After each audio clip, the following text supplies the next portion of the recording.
আমাদের আর ছাড়াছাড়ি হলো না, সম্পর্কটা টিকে গেল। বল, চলে যাবো বললে কি আর চলে যাওয়া যায়? সময়ের সাথে সাথে আমি নাকি বদলে গেছি।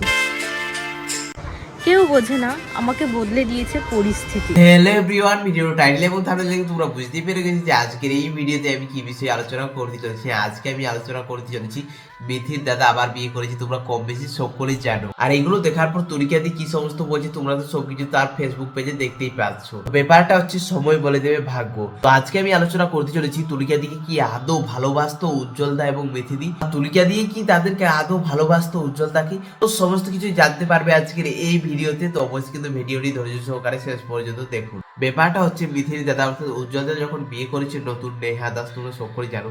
তো ওই নেহাকে দেখার পর অনেকের মধ্যে এই প্রশ্নটা বেশিরভাগ করি যে উজ্জ্বলদা তো তুলিকাদিকে ভালোবেসে বিয়ে করেছিল, তাহলে কেন আজকে তাকে ডিভোর্স দিয়ে দিল? এটা তোমাদের মধ্যে সকলেরই প্রশ্ন। দেখো, একজন যেমন কমেন্ট করে জানিয়েছে উজ্জ্বল তাকে না দেখলে সত্যি জানতাম না ভালোবেসে বিয়ে করো, তারপরও সেই নারীকে ডিভোর্স দিয়ে অন্য নারীকে বিয়ে করে আসলে পুরুষ এক নারীতে কখনোই আসক্ত হই না। আজকে যে উজ্জ্বলতার এই জিনিসটা হওয়ার পর ভালোবেসে একজনকে বিয়ে করার পর কিন্তু তাকে ডিভোর্স দিয়ে আবার অন্য একটি মেয়েকে বিয়ে করা, এটা সত্যি বলছি উজ্জ্বলদাকে না দেখলে বুঝতেই পারতাম না। সত্যিই তো উজ্জ্বলদা কিন্তু ভালোবেসে বিয়ে করেছিল, কিন্তু সময়ের সাপেক্ষে সবকিছু কিন্তু পরিবর্তনশীল। দেখো, সত্যিকারে যদি তুলিকাদিকে উজ্জ্বলদা না ভালোবাসতো তাহলে কিন্তু তাদের বিয়েটা এরকম ধুমধাম ভাবে করতো না। কারণ তোমরা দেখেইছিলে যে তুলিকাদিকে যখন উজ্জ্বলদা বিয়ে করে তখন কতটা ধুমধাম ভাবে কিন্তু তাদের বিয়েটা হয়েছিল। তাছাড়া তোমরা অনেকেই কিন্তু দোষ দিচ্ছ মিথিকে যে মিথির জন্য নাকি তুলিকাদি চলে গেছে। দেখো, তারা যেহেতু সোশ্যাল মিডিয়াতে সমস্ত কিছু ক্লিয়ার করে জানায়নি, সেজন্য কিন্তু কাউকে দোষ দেওয়াটা আমার মনে হয় না যে ঠিক কাজ। কারণ মিথি ঈদের বাড়িতে যখন ছিল মানে তুলিকা, তখন আমরা কখনোই দেখিনি যে মিথি তাকে অসম্মান করছে বা এমন কিছু, বা এমনটা হতে পারে যে সোশ্যাল মিডিয়ায় তারা সবটা না তুলে ধরে। কিন্তু দেখো, তারা যতটা তুলে ধরেছে আমাদের সামনে, ওগুলো দেখার পর আমরা কখনোই বলতে পারি না যে মিথি খারাপ। কারণ মিথি দেখো, তাকে কিন্তু কাশ্মীর থেকে শুরু করে সমস্ত জায়গায় ঘুরতে নিয়ে যেত বা খুব সুন্দর তাদের বন্ডিংটা ছিল। কিন্তু দেখো, সময়ের সঙ্গে সঙ্গে সমস্ত কিছু পরিবর্তন করে দেয়। একজন যেমন কমেন্ট করে জানিয়েছে, একটা কথা বলতে চাই, মানুষ মাত্রই ভুল হই, তাই না? তো আপনার বউ যদি ভুল করে থাকে তো তাকে একবার ক্ষমা করে দেওয়া উচিত ছিল, নাকি নতুন মেয়ে নিয়ে সংসার পাতাটাই ঠিক ছিল। যারা আমার কমেন্টে দেখবে একটু অবশ্যই রিপ্লাই কমেন্ট করবে, যদি খারাপ লেগে থাকে তাও আর ভালো লাগলো। যাই হোক, এই যে কমেন্টটা যে করেছে এক কথায় বলবো ঠিকই বলেছে। কারণ দেখো, মানুষ মাত্রই ভুল হয়, যদি তুলিকাদি কিছু ভুল বলে থাকে তাহলে তাকে মানিয়ে নেওয়া উচিত ছিল, তাহলে নতুন বিয়ে করে নিল। দেখো, সোশ্যাল মিডিয়াতে তো আর জানায়নি যে তাকে আদৌ মানাতে গিয়েছিল কি মানাতে যায়নি। দেখো, আমি একটা কথাই বলবো, যদি উজ্জ্বলদা তুলিকাদিকে মানাতে গিয়েছিল তাহলে ঠিকই আছে।